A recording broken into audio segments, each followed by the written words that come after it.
নাগের বাজারে মল রোড এলাকায় বিধ্বংসী আগুন, গেঞ্জি কারখানায় ভয়াবহ আগুন। ঘটনাস্থলে দমকলের 20টি ইঞ্জিন যায়। আগুন নেভাতে রীতিমতো হিমশিম খেতে হয় দমকলকে। পুরে ছারখার গেঞ্জি কারখানা, সঙ্গে আরও বেশ কিছু কারখানাও ক্ষতিগ্রস্ত। আইসক্রিম প্রিন্টিং কারখানাও ক্ষতিগ্রস্ত হয়েছে। একটি গুদাম ছিল সেটি, অর্থাৎ আগুন ছড়িয়ে পড়ে পরপর আশেপাশের কারখানাতেও। অর্ণবাংশু রয়েছেন আমাদের সঙ্গে। ঠিক কী পরিস্থিতি ওখানকার সরাসরি জানাবে অর্ণবাংশু।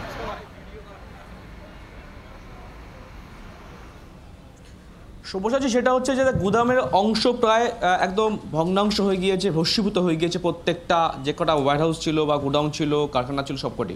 বর্তমানে কিন্তু সেই বিধ্বংসী লেলিয়ান শিকার না থাকলেও বেশ কিছু পকেট ফায়ার রয়েছে।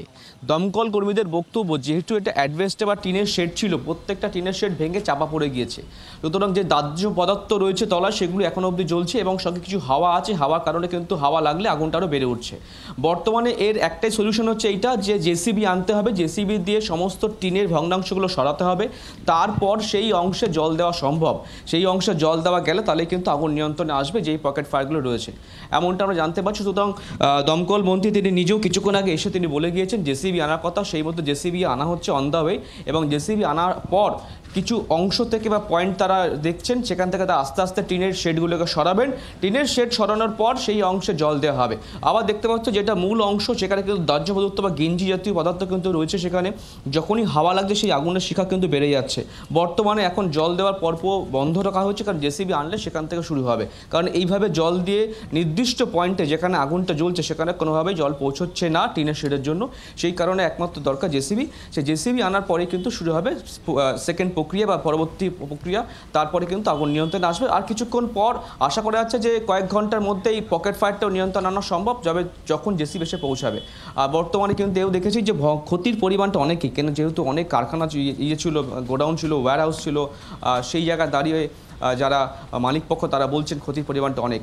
আপাতভাবে এর আগুন লাগার কারণ কি, নেপথ্যের কারণ কি, সমস্তটা এনকোয়ারি হবে। পরবর্তী ক্ষেত্রে মন্ত্রী আশ্বাস দিয়েছেন, তার পরবর্তী পদক্ষেপ নেওয়া হবে। বর্তমানে কিন্তু আগুন এখনও পকেট ফায়ার রয়েছে কিছু কিছু জায়গায়। অনেক ধন্যবাদ। আর ইনি দমকল মন্ত্রী ঘটনাস্থলে গিয়েছিলেন, কি বলেছিলেন তিনি শুনবো।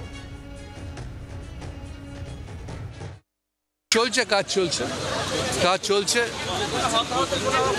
না হতাহত কোনো খবর পাইনি, কোনো ক্যাজুয়ালিটির খবর নেই।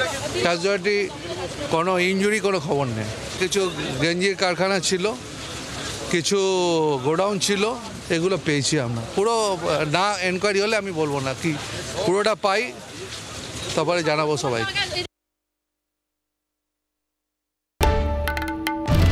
বাংলার আওয়াজ, বাঙালির আবেগ, জি 24 ঘন্টা।